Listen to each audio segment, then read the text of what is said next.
Hello friends. इस video में है क्रोनिक गाउट का ट्रीटमेंट। पार्ट 1 में था एक्यूट गाउट का। तो इसमें क्या है, यूरिक एसिड का लेवल इंक्रीज़ हुआ ब्लड में, बट वो जॉइंट्स में एंटर नहीं किया। एक्यूट में क्या हुआ था, जॉइंट्स में एंटर कर गया था। तो यहाँ पे साइनोवियल फ्लूइड बिल्कुल क्लियर है, ठीक है। बट सम टाइम क्या है कि जॉइंट्स में एंटर कर भी सकता है, मतलब कि क्रोनिक गाउट वाले पेशेंट को रिस्क रहता है एक्यूट गाउट का। नेक्स्ट है कि जो यूरिक एसिड का लेवल इंक्रीज़ हुआ है ना ब्लड में, वो टिश्यू में भी हुआ है। टिश्यू क्या है, किडनी और लीवर में, ठीक है। तो इसको कैसे ट्रीट करेंगे, दो ऑप्शंस हैं। सबसे पहले इसकी सिक्रीशन को ज़्यादा कर दो, नहीं सिक्रीशन जो है ना किडनी के थ्रू उसको इंक्रीज़ कर दो, प्रोडक्शन को कम कर दो। सबसे पहले सिक्रीशन को देखेंगे कैसे हम इंक्रीज़ कर सकते हैं। उसके लिए हमारे पास है यूरिकोसूरिक एजेंट्स, प्रोबेनिसिड, सल्फिनपायराजोन, लेज़िन्यूरेड, बेंजोब्रोमेरोन। मैकेनिज्म ऑफ एक्शन क्या है इनका।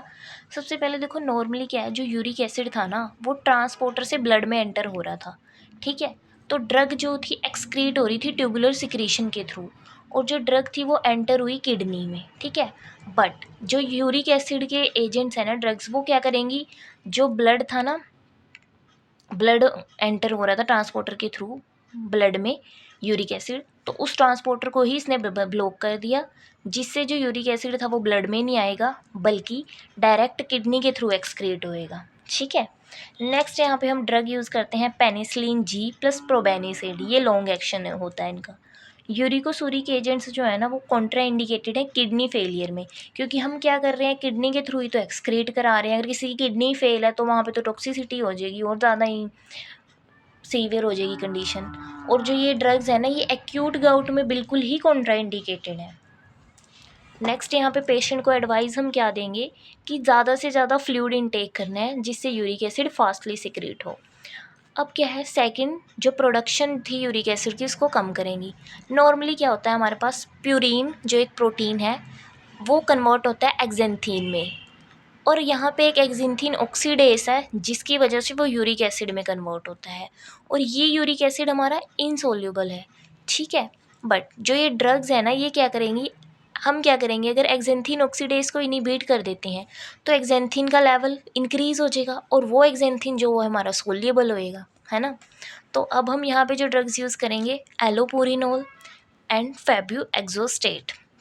एलोपुरिनोल का मैकेनिज्म ऑफ एक्शन क्या है, एक्जेंथीन ऑक्सीडेज को इनिबिट करेगी।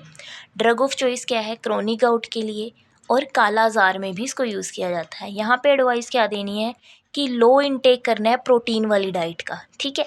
और ड्रग इंटरेक्शन है एक, कि जो हमारी एंटी कैंसर ड्रग्स है ना, 6-मरकेप्टोप्यूरिन प्लस एजाथायोप्रिन, उनको मेटाबोलाइज ही एक्जेंथीन ऑक्सीडेज करता है। तो कभी भी एंटी कैंसर वाले पेशेंट में एलोपुरिनोल ड्रग्स हम यूज़ नहीं करेंगे, ठीक है।